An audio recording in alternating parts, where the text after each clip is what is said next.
Evening, everyone. Welcome back again. We're on for the second of two prediction shows tonight. Big up to DJ Pat in the chat already. Top man, Pat. We've got Zhilei Zhang and Agit Kabayel, two of the biggest beneficiaries of Riyadh season at heavyweight so far. WBC interim title is on the line. Big Bang, of course, knocking out Deontay Wilder last time out. He was defeated by Joe Parker before that, who's obviously fighting for the IBF against Dubois on this card. Kabayel's took 2 O's in his last 2 fights. Makhmudov first up, then Frank Sanchez at last time out. Momentum with both of them, even though Zhang has snuck a loss in there. I'll come to all of you individually. We'll start with our guest, ChillTownBoxing. Just break down the kind of outlay of the fight for us here, ChillTown. So, I said with Virgil Madrimov, that's the most intriguing. For me, I think this is most interesting because Kabayel, he like you alluded to, he's the biggest beneficiary of Saudi because he came out of nowhere on the heavyweight scene. Yes, we saw him years ago with his win over Derek Chisora, but he just disappeared from the landscape. And then now he shows up, was the underdog, won, underdog again, won, and now he's here. He opened as an underdog, but this is just another 50-50 fantastic fight. Zhang, we all know who Zhang is. So it's the most intriguing for me. I mean, most interesting because I don't know where this kid's ceiling is, Kyle. Yeah. And we're going to find out with Zhang. Absolutely. Similar. Go on, Liam. Sorry, go on. Yeah, no, similar. Look, you, Sam, you said that for you, your fight of the night, bar the main event, was Madrimov and Ortiz. But this is my fight of the night. I can't see there not being knockdowns. I can't see there not being, a bit of drama. It just feels like this is going to be, the big boys rarely don't deliver, and I can only see this delivering. Kabayel is the true definition of winner stays on at Riyadh season. Brought in as the B side against Makhmudov and sort of shattered that illusion of this scary Russian dude that could ice everyone. Well, he's lost again since, and if we see him again, I'll be surprised. And then against Frank Sanchez, okay, the jury was out on Frank Sanchez. He's got his passport from the same place Luis Ortiz got it back in the day. Not quite sure how old he is. Limited skill set, but you still have to beat what's in front of you. And he's done that because he's slightly smaller than other heavyweights as well. He's able to get in tight, work the body really well, which is what he done against both Makhmudov and Sanchez. And the bigger guys don't seem to like punching down on him. If you look back at Makhmudov really didn't like having to punch down on his target. He hated it to the body, Makhmudov, didn't he? Yeah. Kabayel ripped into the body. Yeah. Then you flip it onto Zhang. Look, the Wilder victory, you put an asterisk next to it because it's the artist formerly known as Deontay Wilder. If you want to go to his most impressive victories, you go to his 2 fights against Joe Joyce, where in the first fight, he busted his eye and forced the doctor to come in. And then in the rematch, he iced him with a fantastic overhand right. But that is sort of how Zhang does things. If after the 6th round, you're still in there against Zhang, as Joseph Parker found out, you can take over in the second half of a fight and you can take over with relative ease. I mean, look, I'm not saying Zhang's a one-trick pony by any imagination, but he's a 41-year-old, massive unit, and there's been question marks about his gas tank since he was boxing on the Matchroom USA card 7-8 years ago when Eddie first moved out stateside. As he's got older, that gas tank hasn't got any better. If anything, it's declined more. So Kabayel needs to be on his guard early. He may have to do what Joseph Parker done and get up off the deck, but all the cards for me are in his favor because he has a boxing skill set as well as a punch, whereas you feel with Zhang, he needs to get his hands going early and get rid of this man that seems to be stopping everyone on his Riyadh season cards. Right, well, I'm going to disagree with Liam because I don't think 41's old. I think Zhang's nearly 10 years younger than me, so shut up, Liam. He's a young kid. I just think that if Kabayel starts quickly, I don't think Zhang will be able to catch him up. And I don't mean as in physically catch him. I just think once he gets in front, Kabayel, because he's a smaller, quicker man, I just don't think Zhang will be able to deal with his... He's got pretty decent footwork as well for a big guy, because I think he could possibly boil down a cruiser if he wanted to, but I don't believe he will. But he's not a massive guy. And I just think if he starts quick enough, Zhang's going to struggle with him. I know Zhang's got fast hands, but he's got pretty slow feet. So he's not going to be able to get in and out quick enough. And I think Kabayel's going to use that to his advantage. I think he's going to get in, score, and get out. I don't think he's going to trade in the centre with him. I think this will all be done on the outside. Kabayel's pretty good at, he's an amateur style, or he's come through the amateur ranks and he's kept some of that. So I think he's got quicker hands and he's also got quicker feet, and I think that's what'll win him this fight if he can stay away from trading in the centre. Because I think if he trades, we don't know how well he holds a shot in terms of from someone like Zhang. Zhang hits. He's been hurt a few times in his career, Kabayel. So I don't think he'll be able to hold that many shots from Zhang, and I think his best opportunity to win is to get in and out and just try keep it not at range because he's not as long as Zhang, but stay at range and just get in on your terms when you can, and then try get out. I think if he trades and tries to stand and fight, he'll get stopped. So I think his best opportunity is to just try get in and out, like point scoring as such, in, score, out and gone. Whether that works or it's easy for me to say that sat at home, but that's how I see him winning the fight.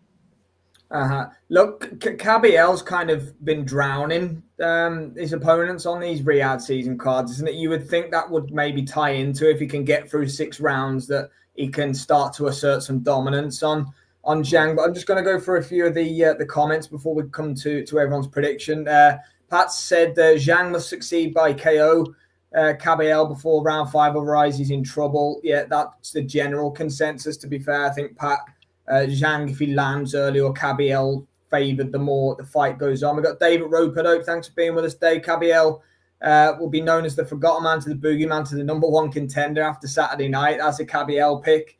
Good man. Ramblers in the house. I don't know what, something about Maltese ahead or something. Someone said something at the press conference, have they, Rambler? Thanks for joining us, my man. Big Supreme Zhang stops him. Okay, so we're going to mix in a couple of Kabayels, couple of Zhangs. Right, we'll go in for the predictions. Then it is a tough one to predict this. My prediction's a little bit far-fetched on this one, I've got to be honest. I'll go first. Why not? I'll kick us off this time. I went last time. I think Kabayel's going to start quicker than people think. I think the consensus is Kabayel's going to go in and look at Zhang for a little bit, try and stay out the way of the power early, try and get late in the fight, and then work on Zhang then. But I feel like that's a little bit too obvious to happen. I think it's going to be more back and forth than we think. I think Kabayel's going to start coming on top from round 6, 7, but I feel like he's going to walk into one when he's getting on top. I honestly feel like Zhang could stop him late, and people think that's an impossibility because Zhang's cardio issues. I honestly think when Kabayel's starting to open up, Zhang's going to clock him.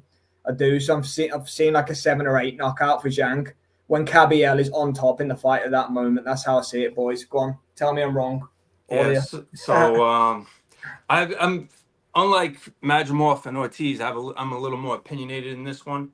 And, I think for Kabayel, he's got to do what he did with his last 2 opponents. Jump on him early. Step on it. That's what's worked. Keep it going.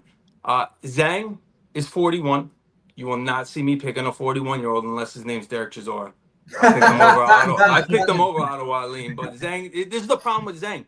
We know he gasses, specifically with the Parker fight. If he would have thrown 3 or 5 more punches each round, he would have won that. He would have won that fight easily. Yeah, he gave that fight away. He gave that fight away because I walked away from saying that, Parker won, but it wasn't a remarkable performance. It was more like Zhang. It was Zhang's fight to lose, and he lost that. That's how I felt with that. And the Wilder fight was kind of fool's gold because Wilder had came out and said that, he was trigger shy. He felt like he couldn't throw the punch anymore. So it's kind of like your mind's telling you something your body can't do anymore. So I don't know where Zhang is right now. I really don't. I think this might be good matchmaking for Kabayel. I think the momentum is swinging in his favor, especially how he's looked. I mean, look, Frank Sanchez, phenomenal boxer, and he was able to pounce on him, the Cuban Flash. I think he's got to do something here, and this is something we don't see with heavyweights. Very undervalued is body work. We never see this. He has a sustained body attack, especially when someone's coming in 300 pounds, you're 41, you jump on him and you drown him. I think he could drown him early. So my prediction, I got Kabayel on this. Is it late? Is it points? I think he could win either or early. I think there's many ways for him to win, but I expect him to win.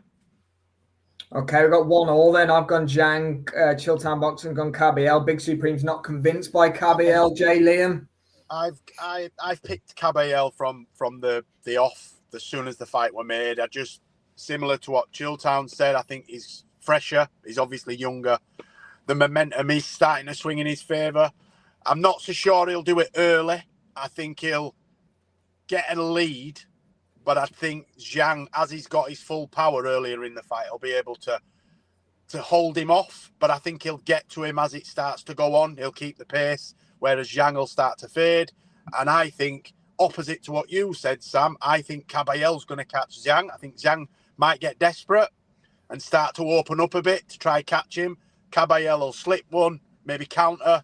And I see Kabayel getting a stoppage mid to late, sort of that back, maybe the last quarter of the fight. I see Kabayel getting a stoppage. Sensible play from JFT, Liam. Yeah, look, I mean, I don't think Kabayel is going to start as fast as we've seen him having the last two fights. He has to be wary of how quickly Zhang starts and how quickly he was able to get Parker down not once but twice in their fight last year.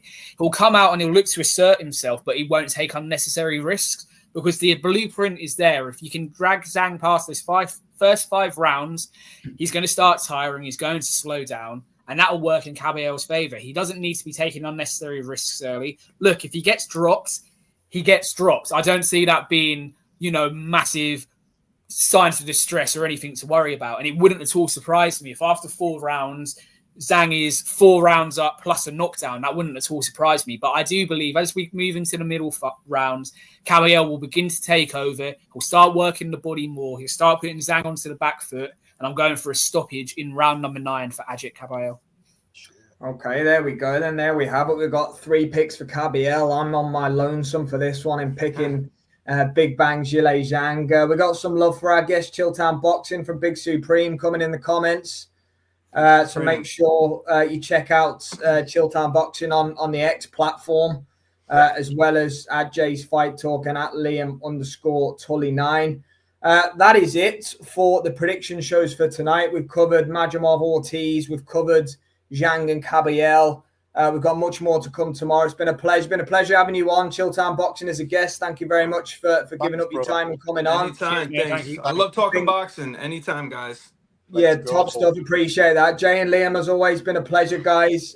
Massive end to the week coming up. We're just 3 days away now. This time in 72 hours, this fight's probably going to have happened. That's how close we are now to fight night.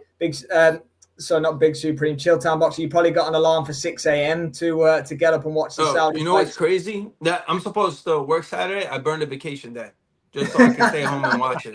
You can't miss that. Oh yeah, no, it's crazy. It's the greatest card ever. Yeah, I'm going to be glued to the TV.